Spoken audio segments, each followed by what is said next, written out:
Boa tarde a todos, mais uma vez no IDL, Instituto Amaro da Costa, desta vez com o Bernardo Pires de Lima, que todos conhecem, já cá esteve a apresentar-nos o seu texto sobre a Cimeira das Lajes, que todos muito apreciamos, e está hoje aqui para nos falar de outro tema, as eleições no Reino Unido, de 7 de maio, que estão a ser acompanhadas com muito interesse por todos.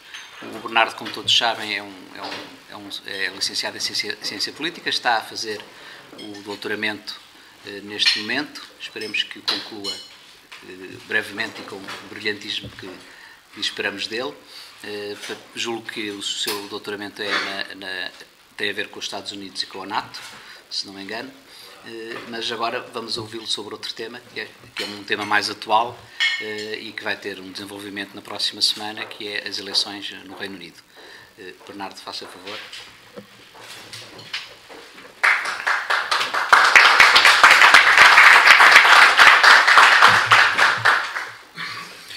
Bom, muito obrigado, é com muito gosto que aqui estou, mais uma vez a convite do Luís Gouveia Fernandes, também do meu amigo Paulo Pinto Mascarenhas.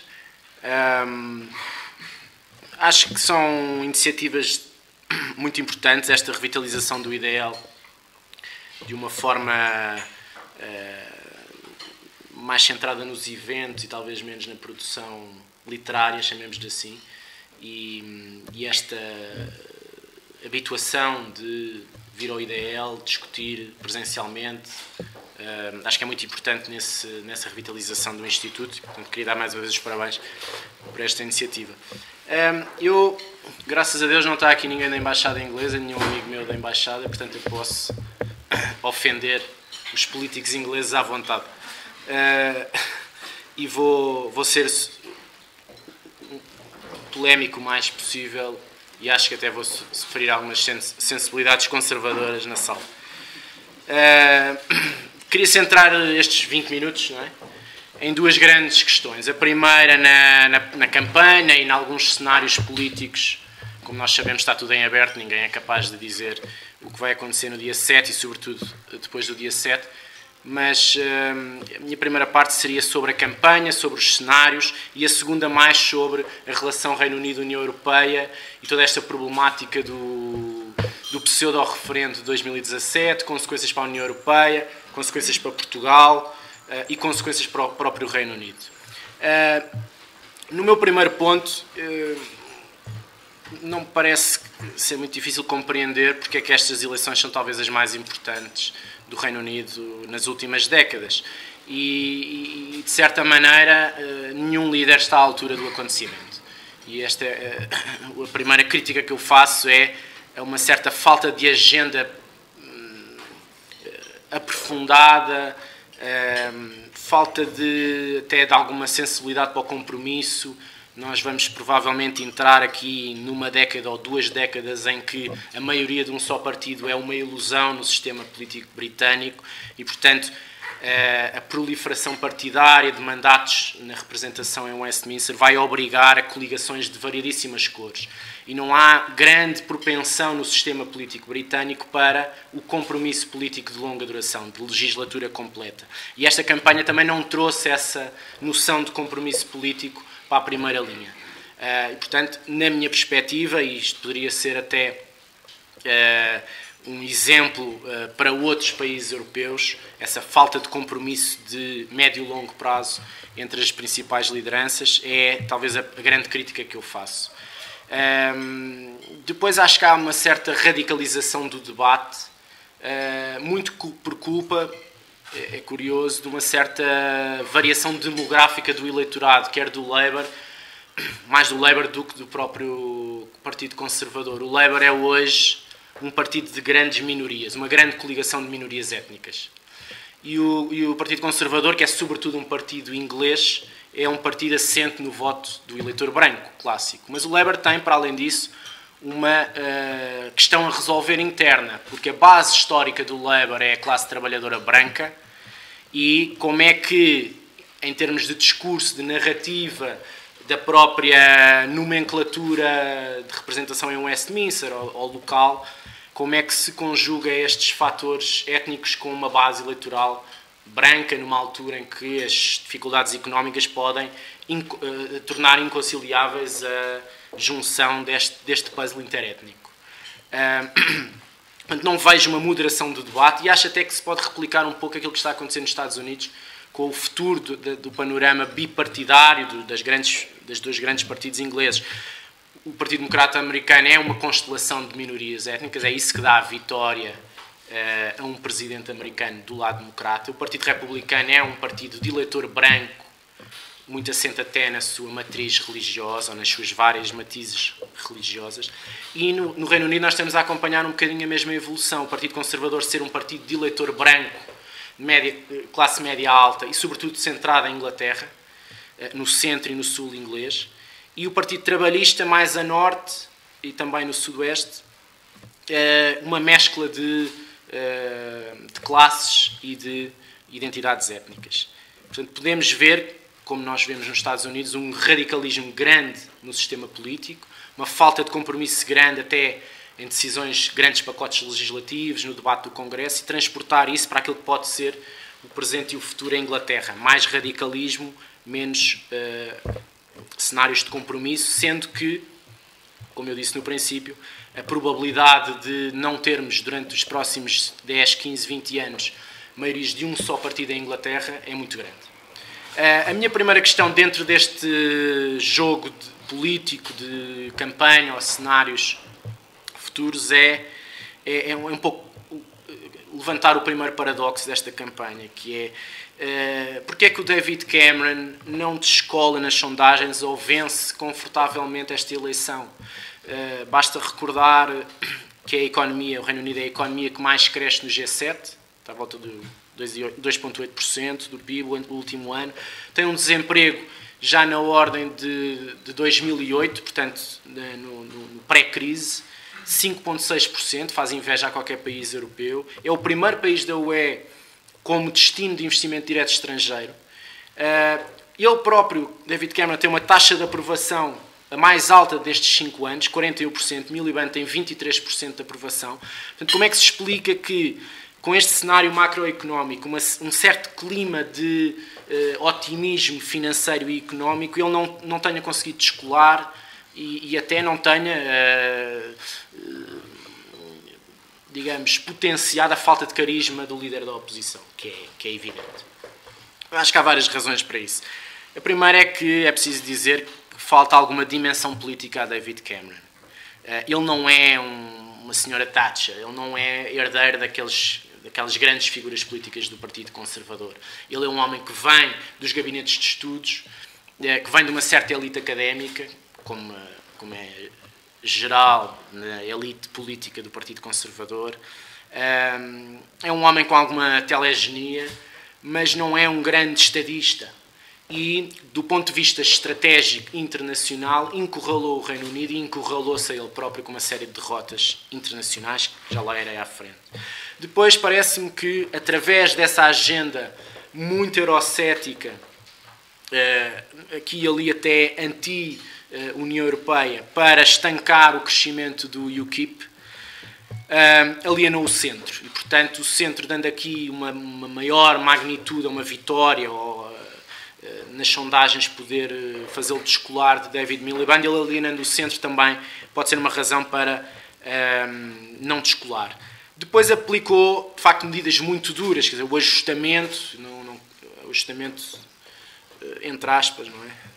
Não gosto da palavra ajustamento quando se fazem cortes, às vezes até cegos, não acho que não seja isso, não é um ajustamento isso, mas um ajustamento de 170 mil milhões de euros em 5 anos é uma coisa brutal, sobretudo em matérias sensíveis ao eleitorado, que dá essa grande magnitude de vitória ou pode fazê-lo descolar nas sondagens, como a saúde ou a educação. E, portanto, esta recuperação económica, este clima económico mais positivo destes 5 anos é, sobretudo,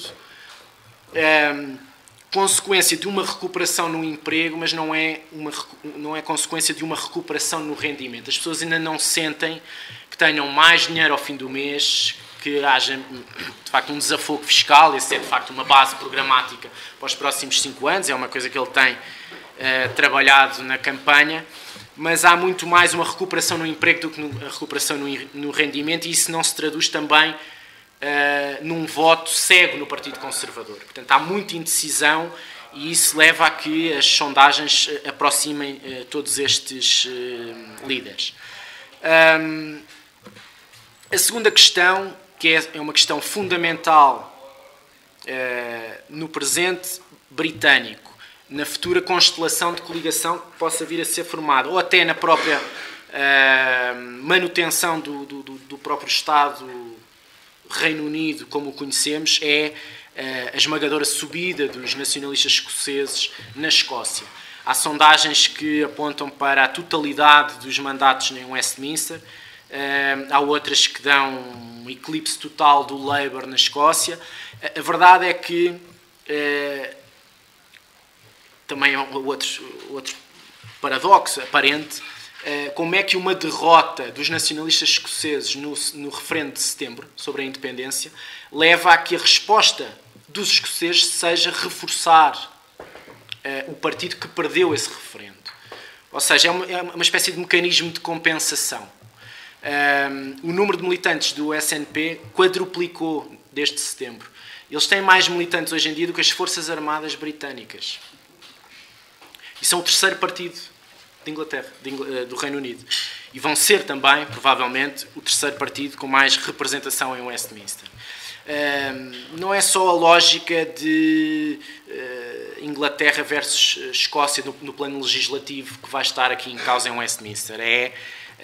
Replicando, por exemplo, a esmagadora vitória do Sinn Féin em 1918 nas eleições na Irlanda, e que progressivamente alterou a correlação de forças com os moderados na Irlanda e levou 20 anos mais tarde à independência da Irlanda. Quer dizer, ninguém pode assegurar que o Estado do Reino Unido possa ser daqui a 20 anos aquilo que é hoje, mesmo com a derrota do referendo em setembro e com o crescimento do SNP nestas eleições e em eleições seguintes.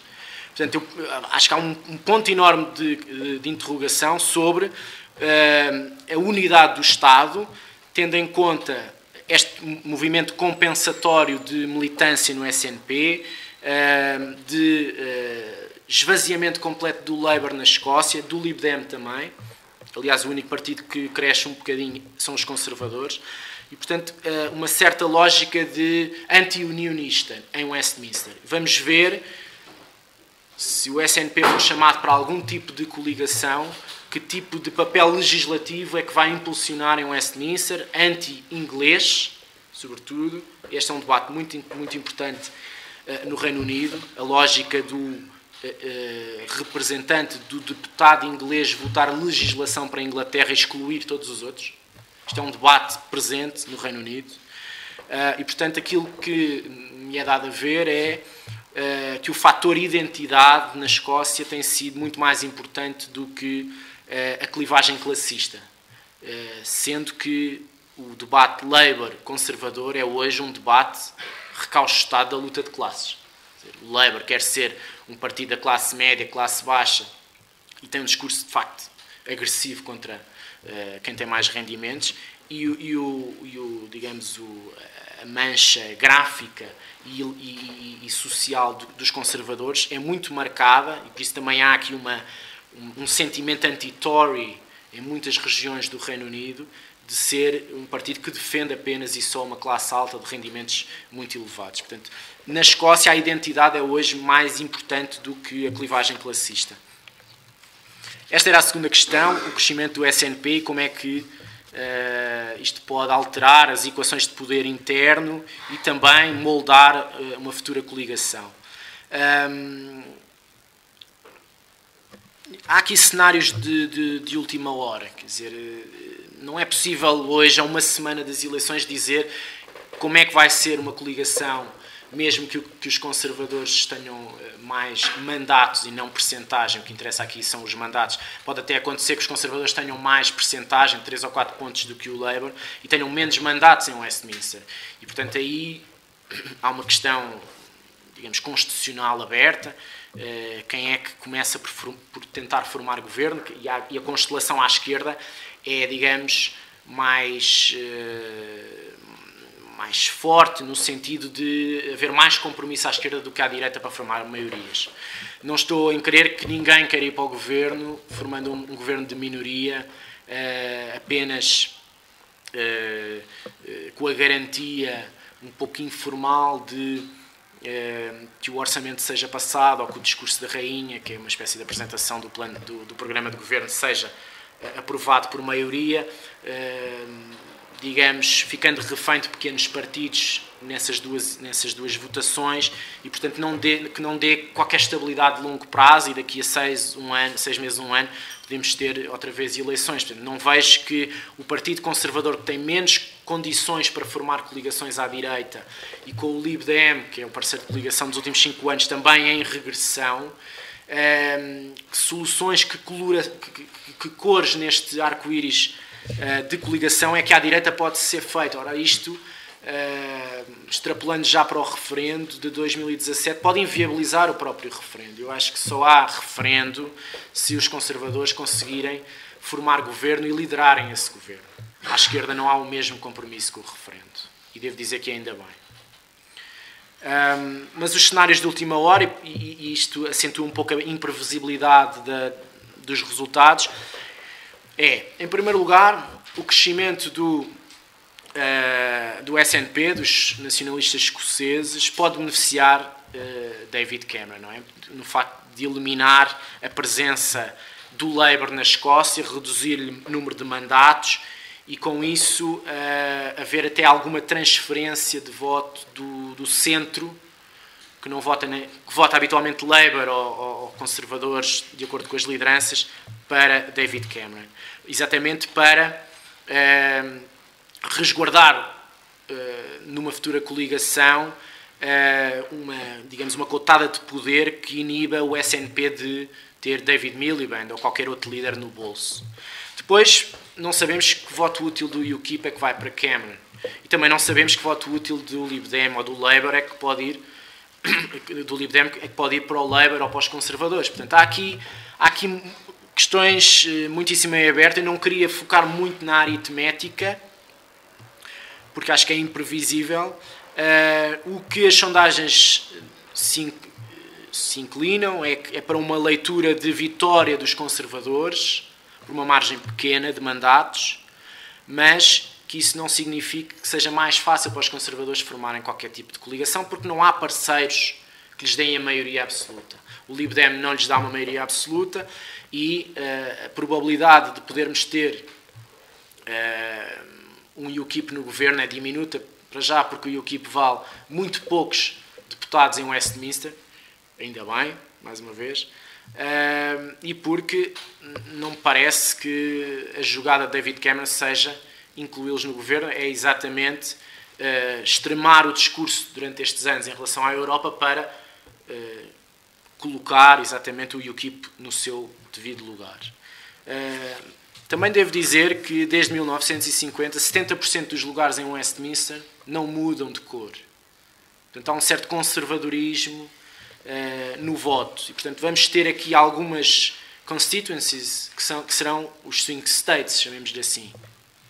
Passa a terminologia americana.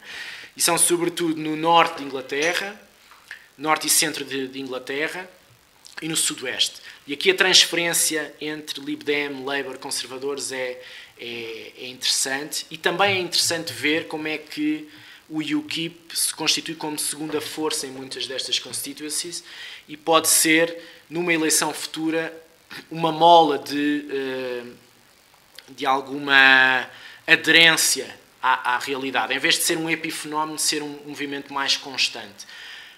E ser a grande partido da oposição em muitos lugares, e com isso fazer barulho localmente, o que não significa, como nós podemos ver, que seja uma voz audível em Westminster.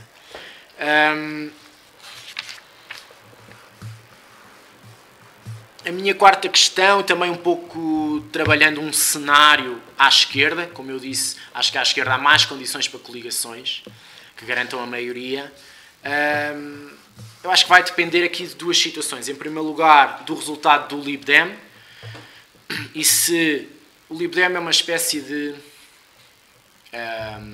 partido que pode flexibilizar os seus programas de acordo com o primeiro-ministro que mais lhe for conveniente. E, portanto, não vejo nenhum tipo de animosidade programática entre o Lib Dem e o Labour. Onde o Lib Dem não quer estar é com os escoceses, os nacionalistas escoceses no governo. Mas para isso, ou para haver aqui uma coligação a três, Labour, nacionalistas escoceses e Lib Dem, os nacionalistas escoceses precisam de congelar, tornar um referendo, como alguém dizia com graça, tornar um referendum num neverendum. Ou seja, chutar para canto um novo referendo a breve prazo na Escócia. E com isso garantir uma espécie de unidade programática da própria unidade do Reino Unido. E isso já ser convergente com os interesses do Lib Dem e do Labour. É evidente que os nacionalistas escoceses, passa o paradoxo do termo, estão à esquerda, na maior parte das áreas, do próprio Labour. Portanto, há aqui política interna e políticas sociais onde muitos setores do Labour não afinam com os próprios nacionalistas escoceses. Setores do Labour mais centristas, mais moderados, chamemos-lhe liberais. Portanto, vamos ver que cedências para formar esta coligação, é preciso aqui haver algumas cedências. Eu não vejo isto, ao contrário de muitos que tenho lido, não vejo isto como impossível.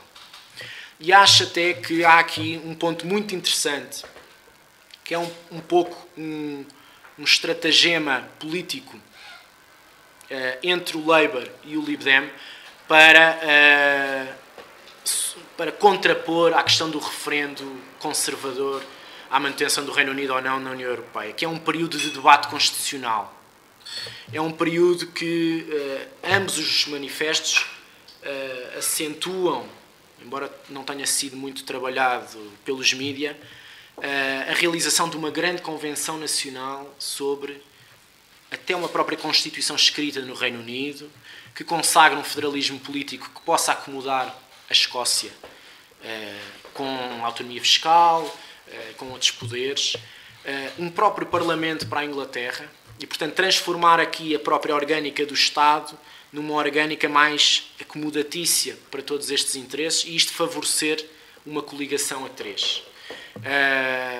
Há até quem diga que esta convenção ou este texto pode ter uma cláusula de pertença à União Europeia, portanto, isto inviabilizar qualquer tipo de referendo que ponha em causa essa presença. O Senado, em vez de uma Câmara dos Lordes, que é um velho debate no próprio Labour.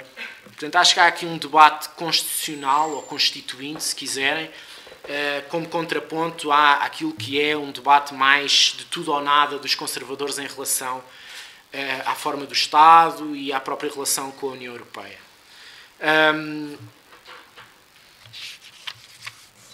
Só vejo, de facto, possibilidade de haver um referendo em 2017 com duas condições. A primeira é que os conservadores ganhem, formem um governo maioritário e que nesse programa isto fique consagrado. E a segunda é que se abra um processo negocial do Tratado de Lisboa, que nenhuma das partes, das outras 27 partes, julgo eu, que está disposta a abrir esse dossiê até 2017 ou mesmo depois disso. Portanto, não vejo que isto possa ser uma vitória de David Cameron. Acho até que isto pode ter sido até tudo instrumental para conter a ascensão do UKIP e depois chegarmos até um ponto muito interessante, seguindo o voto de Thatcher no referendo de 75, que, não sei se, só para recordar, o Reino Unido entra em 73, em 75 é referendada a manutenção ou não, o Partido Conservador e a própria senhora Thatcher votam sim pela manutenção. Aliás, o Labour, nessa altura, e nos anos 80, queria a saída do Reino Unido da União Europeia. Não eram propriamente os conservadores, e evidentemente que os conservadores têm sempre uma sensibilidade muito particular em relação a Bruxelas, mas o partido anti-europeu e anti-americano também era o Labour nos anos 70 e 80. É preciso recordar isto. Voltando atrás, acho que só há condições para esse referendo com uma maioria e com uma liderança conservadora, com uma abertura do processo de revisão dos tratados, mas acho que também pode ter sido tático e ele acabar por, sendo governo, sendo primeiro-ministro, com uma maioria que eu não consigo identificar como estável, mas conseguir ir até 2017 com esse compromisso e depois até, pelas razões que eu vou apresentar, apelar ao voto na manutenção do Reino Unido na União Europeia. Quais são os perigos da saída? Há muitos. E ao contrário de muita sensibilidade continentalista, quando olha para Londres, Londres é muito mais importante para a União Europeia do que aquilo que nós pensamos. E desde logo porque subtrai qualquer tipo de dimensão geopolítica à União Europeia. Não é possível pensar na mesma União Europeia em termos de influência política ou económica sem o Reino Unido.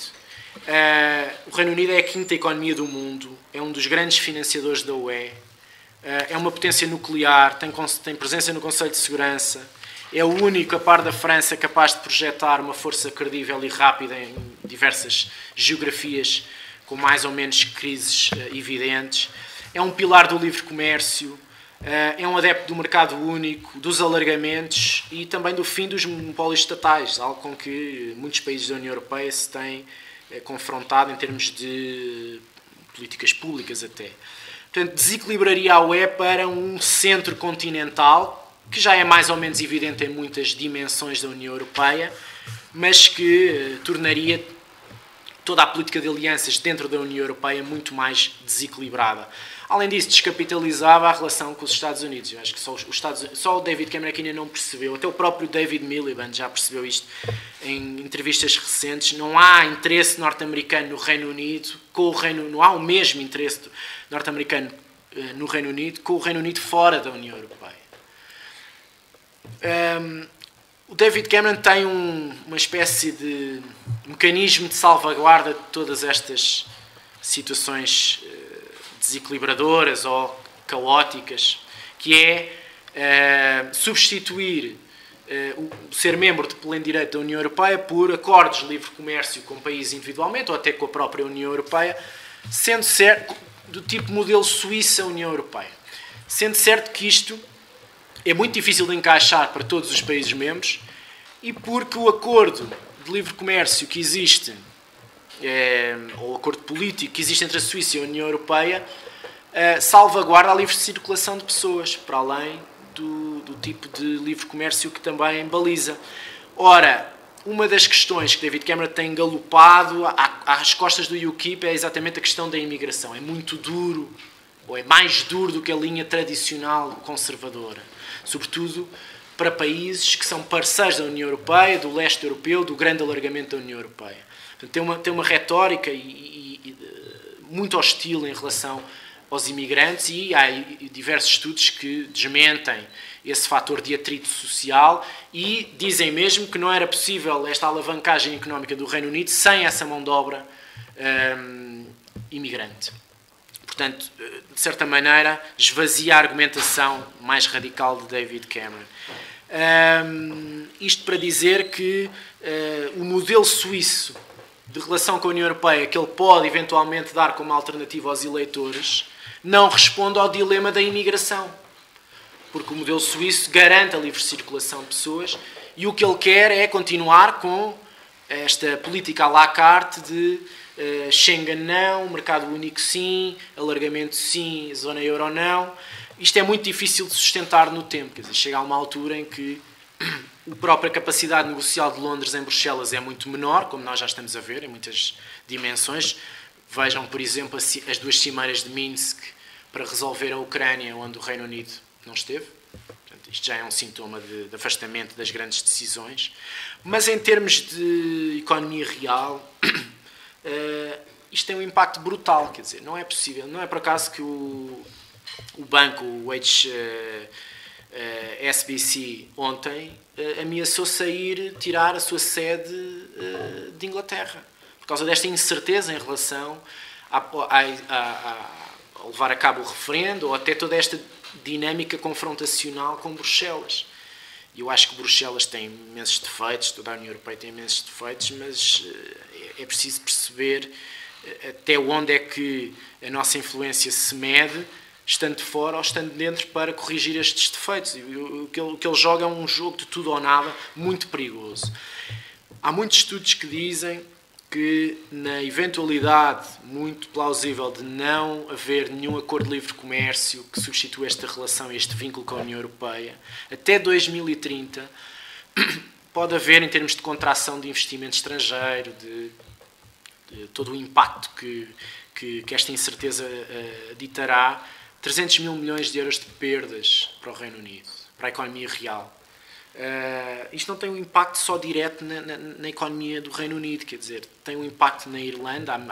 Há estudos que dizem que pode ter um impacto de contração do PIB até 2,5% na Irlanda, a própria França, a Alemanha, a Bélgica e também Portugal. Quer dizer, nós não nos podemos esquecer que uma hecatombe económica no Reino Unido tem um impacto direto em muitas áreas económicas portuguesas. O Reino Unido é o nosso quarto maior cliente e é o sexto maior fornecedor de Portugal, quer dizer, está no top 5 do nosso turismo. As indústrias da madeira, do vinho ou da cortiçação têm uma grande implantação lá, tem um mercado de grande escoamento para as nossas exportações. Há 3 mil empresas que exportam, portuguesas, PMEs, para o Reino Unido e, portanto, não é uma situação que se esgote na relação Londres-Bruxelas, é uma relação que desequilibra a União Europeia, que é prejudicial para os países que dependem diretamente da economia britânica e, nomeadamente, para a nossa economia. Portanto, este cenário deve ser bem medido e nós devemos estar na linha da frente para impedir que esta clivagem se faça, para interesse nosso, para interesse da União Europeia e, já agora, para interesse, a meu ver, do próprio Reino Unido. Portanto, queria concluir dizendo... eu sei que é muito difícil aceitar isto num fórum mais ou menos conservador, mas não vejo nenhum interesse do ponto de vista estratégico, médio prazo, longo prazo, para as relações europeias, para a nossa recuperação económica, onde digo nossa, digo portuguesa, e também da zona euro.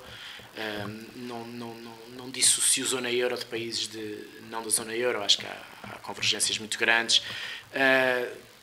Acho que a situação mais prejudicial neste momento era termos um governo conservador em Inglaterra, liderado para o mesmo efeito de questionar a pertença do Reino Unido na União Europeia, levar a cabo uma coligação eventualmente difícil e, portanto, projetar-se num parlamento britânico, com uma minoria instável que leva o país outra vez para eleições. Acho que, apesar de tudo, David Cameron, que terá feito certamente bom trabalho nestes últimos 5 anos, não me garante aquilo que eu quero que o Reino Unido garanta ao Reino Unido, à Europa e a Portugal. Portanto, diria, muito provocatoriamente, que com afinações, com negociações bem montadas, com talvez a chamada de algumas figuras mais fortes de peso político do Labour para a própria governação e que façam um contraste com o próprio Primeiro-Ministro e a juventude dele, que aliás pode ser o primeiro judeu Primeiro-Ministro do Reino Unido. Vamos ver também como é que isso influencia a sua condução externa. Uma coligação Labour, SNP e Lib Dem pode ser até a melhor perspectiva para todos. É verdade que é importante não gastar o que não se tem, e David Miliband tem sido um bocadinho uma espécie de ala esquerda do PS português nesta matéria, e também que não se fique refém da agenda do SNP, sendo que não me parece que haja oficialização de uma coligação sem o compromisso tácito que o SNP abdica de, no curto prazo, levantar a questão do referendo outra vez. E, portanto, é difícil engolir isto em seco, mas que ganhe David Miliband. Muito obrigado.